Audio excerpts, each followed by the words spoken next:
Bapak Ibu, saudara-saudari yang terkasih, Shalom.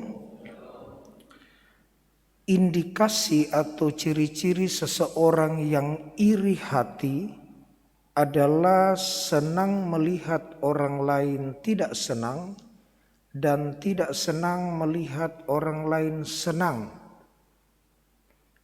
Ini seolah-olah sama, hanya dibolak-balik. Sebenarnya tidak. Sama dari orang yang sama, tetapi muatan yang keluar berbeda meskipun orang yang sama.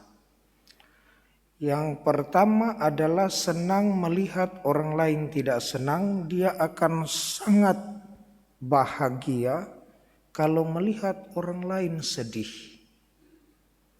Yang kedua, tidak senang melihat orang lain senang. Dia akan sedih ketika melihat orang lain bahagia. Hari ini dalam Injil dikisahkan bagaimana Yesus ketika masuk ke rumah ibadat dan dia mendapati seorang sakit yang tangan kanannya mati sebelah kanannya itu.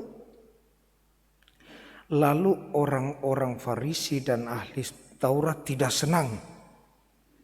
Kalau Yesus akan berbuat sesuatu, menyembuhkan. Dan memang di akhir Injil setelah Yesus menyembuhkan, dikatakan maka meluaplah amarah dari orang-orang Farisi dan ahli Taurat. Mereka bukan saja tidak senang, tetapi memang mereka menjadi sangat marah melihat orang lain disembuhkan. Saudara-saudari yang terkasih, sebenarnya Yesus telah memberikan satu perenungan yang sangat-sangat sederhana tapi mendalam ketika memanggil orang yang sakit ini untuk berdiri di tengah. Lalu menjadi pusat, bukan saja menjadi pusat perhatian, tetapi menjadi pusat perenungan. Berdiri kok di tengah. Mana yang lebih baik? Menyembuhkan orang pada hari Sabat atau berbuat baik atau berbuat jahat? Menyembuhkan atau membinasakan? Mereka tidak memberikan respon. Yesus juga tidak menegaskan satu jawaban.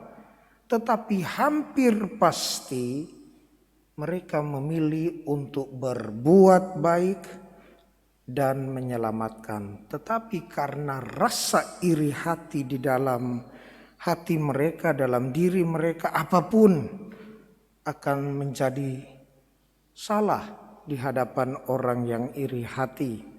Jangankan berbuat baik, Bapak Ibu. Lihat mukanya saja pasti. Orang yang iri itu ketika melihat orang lain lebih, belum berbuat apa-apa, tetapi dia begitu lewat pasti keluar sesuatu yang menjengkelkan, yang tidak menyenangkan.